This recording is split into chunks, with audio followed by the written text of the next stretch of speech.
Buenos días.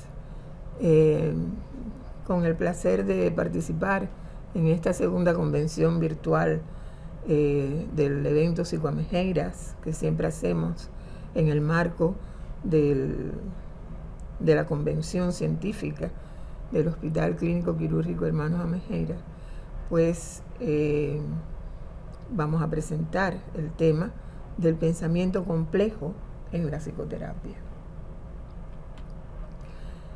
Edgar Morin es considerado el padre del pensamiento complejo. Este es un sociólogo francés cuyo origen fue militante del Partido Socialista, participó en la Guerra Civil Española y posteriormente se radica en Francia y desarrolla desde este lugar, estos elementos del pensamiento complejo, en virtud de establecer una nueva epistemología que no fuera solamente desde el punto de vista cognitivo, sino además desde un punto de vista de una valoración múltiple. El elemento o la fábula hindú del ciego y el elefante es el elemento que refleja de mejor forma lo que ocurre en la valoración del pensamiento complejo. Se plantea en esta fábula que 6 hombres ciegos van a conocer al elefante y ellos tratan, desde su punto de vista, de establecer qué es el elefante. El que se sitúa en la pata del elefante dice que es un pilar, el que se sitúa en el cuerpo del elefante dice que es un muro, el que se sitúa en la trompa pues plantea que es una rama de un árbol, el del colmillo una lanza, el de la oreja pues dice que es un abanico y el de la cola pues sencillamente plantea que es una serpiente. Ellos disputaron, cada uno de ellos disputaron en voz alta, discutieron por largo tiempo porque cada uno de ellos tenía una realidad, pero cada uno estaba en lo cierto en cada parte que había analizado, pero todos estaban equivocados porque no era precisamente esa la conjunción o la significación del elefante, que era algo mucho más complejo. Los antecedentes del pensamiento complejo los vamos a encontrar fundamentalmente en el campo del idealismo subjetivo, con 2 representantes en sus extremos que van a ser los del dualismo cartesiano de René Descartes y el dualismo kantiano de Immanuel Kant. Estos elementos que formaron parte del idealismo subjetivo fundamentalmente crearon las bases del constructivismo del siglo XX y que está representado en las figuras de Gregory Bateson, Paul Václavic y Edgar Morin, que es precisamente el que nos ocupa. Como ustedes saben, Gregory Bateson y Paul Václavic son representantes de la Escuela de Palo Alto que trabajaron fundamentalmente en la comunicación y establecieron algunos elementos relacionados con la etiología de la esquizofrenia en su momento. Cada uno de estos filósofos aportaron un elemento que, como decíamos, estaban ubicados dentro del idealismo subjetivo. Y es dentro del idealismo subjetivo porque le dan una importancia fundamental al fenómeno de la experiencia personal, la experiencia individual, las sensaciones y todo lo que sucede desde el punto de vista cognitivo en el ser humano. El pensamiento de Morin va a abordar el conocimiento a partir de la multidimensionalidad.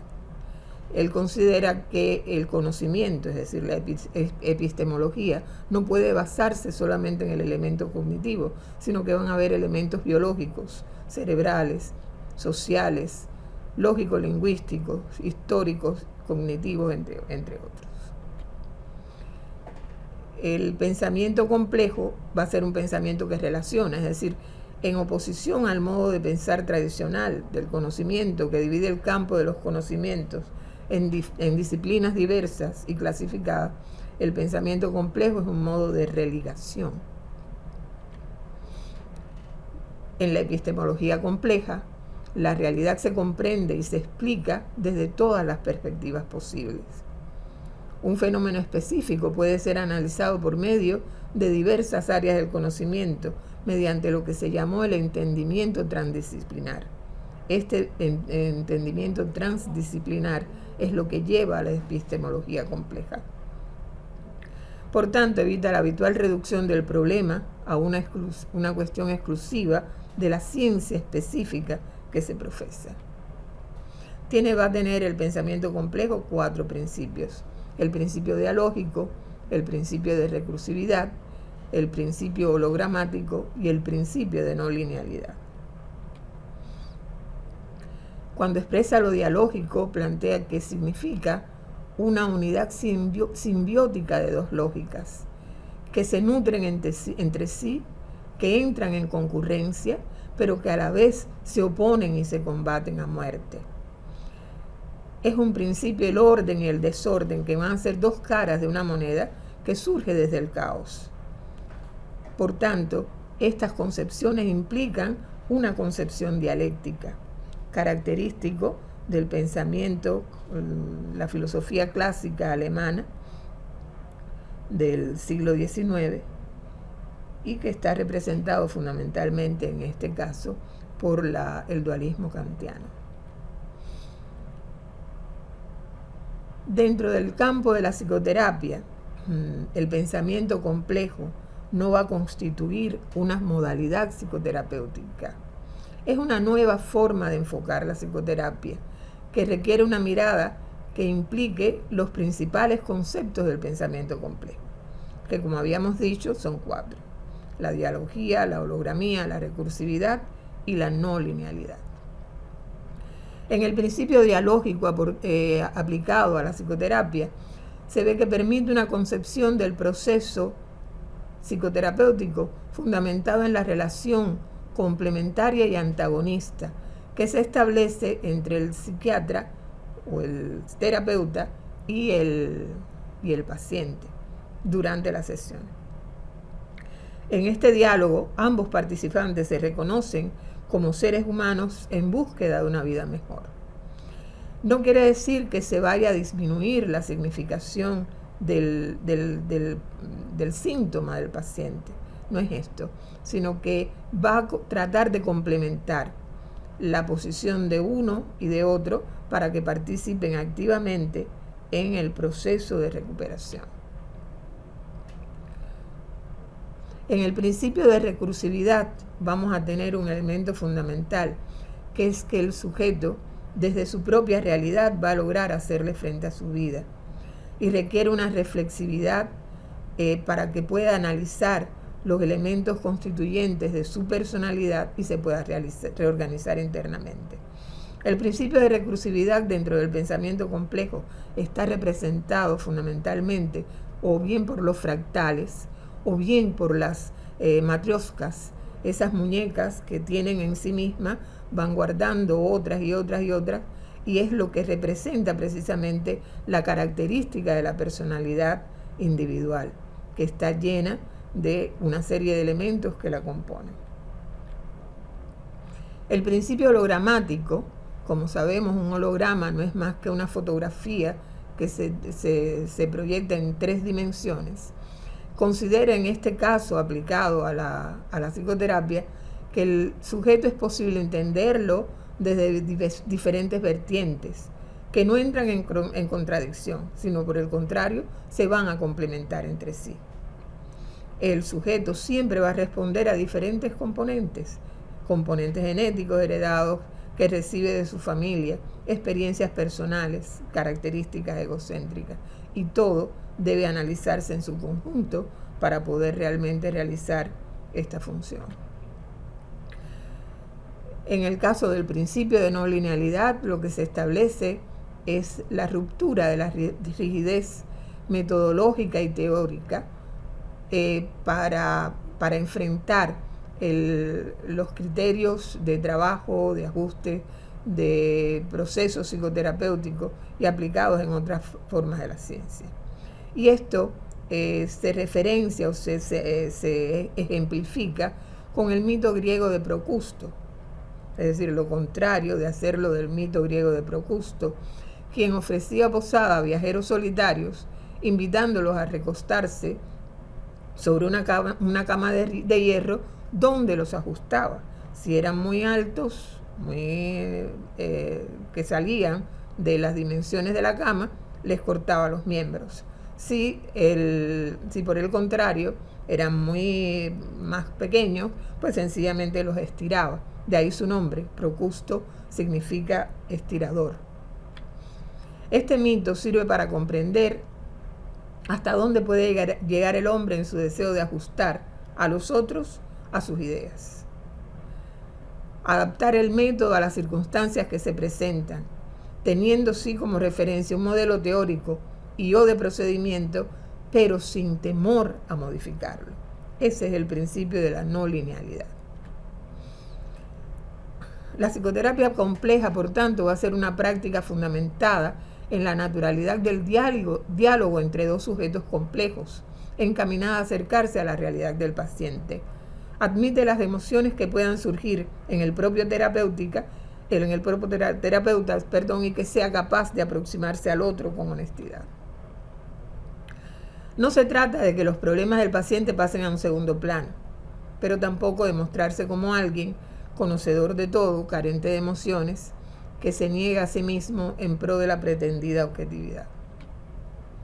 Como consecuencia, cuando el terapeuta se centra en una sola variable, no hace otra cosa que negarle al paciente la posibilidad de llegar a un cambio más profundo. Desde el punto de vista de la psicoterapia compleja, algunos pacientes van a optar por modificaciones exclusivamente a nivel de la conducta, otros podrían estar haciéndole al terapeuta un llamado a la transformación.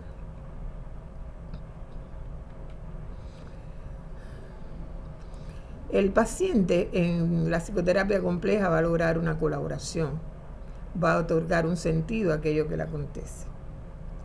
Es importante la proyección de que él sea capaz de descubrir cómo está operando su mente, el ordenamiento de su sistema de funcionamiento general, y reconociendo además por medio de su interacción con el profesional la manera en que funciona y se relacionan el orden y el desorden en su sistema. Por tanto, la psicoterapia compleja va a requerir para su correcta ejecución de un psicoterapeuta que, apoyado en los planteamientos del pensamiento complejo, posea características de flexibilidad, empatía y creatividad. La flexibilidad, dado que rompe viejos paradigmas y se adapta al paciente. La empatía, porque se acerca de una manera más humana a la realidad del otro e intenta imaginarla. Y la creatividad, porque contribuye a que su paciente logre distinguir las diversas formas en que se puede lograr armonizar su sistema psíquico. Busca además resignificar el presente que acontece en el momento de la experiencia psicológica. Cada sesión va a ser única e irrepetible, porque así somos los seres humanos complejos. Tampoco existe una verdad absoluta que determine qué método es mejor que otro. Deben realizarse aportes de diferentes ámbitos con el fin de contribuir a una psicoterapia que pueda tener la flexibilidad suficiente para adaptarse a la realidad que nos presenta cada ser humano. Como conclusiones de este tema podemos señalar, en primer lugar, una frase de Jung que indicó que el tratamiento tiene que hacer más que destruir la vieja actitud mórbida, sino que tiene que construir una nueva actitud que sea sana y robusta. No es una técnica psicoterapéutica, la de la psicoterapia del pensamiento complejo aplicado a la psicoterapia, sino una forma de afrontar el diálogo terapéutico, y puede considerarse dentro de las modalidades sistémico-humanistas. Estaría dentro de la tendencia del eclecticismo y la integralidad en psicoterapia, pues esta flexibilidad le permite ajustar métodos psicoterapéuticos conforme a las circunstancias en cada sesión. Surge en la mitad del siglo XX junto a las corrientes humanísticas, sistémicas y las transpersonales. Un elemento importante es que hay poca posibilidad de realizar estudios investigativos en la psicoterapia por la flexibilidad de las sesiones. Quise poner esta lámina porque pienso que está dentro de la visión del pensamiento complejo. La duda desafía las creencias. Es una virtud crítica que también debe relacionarse con la crítica misma. El ser humano tiene que hacer un intento de conocerse a sí mismo fuera de su zona de confort. Muchas gracias.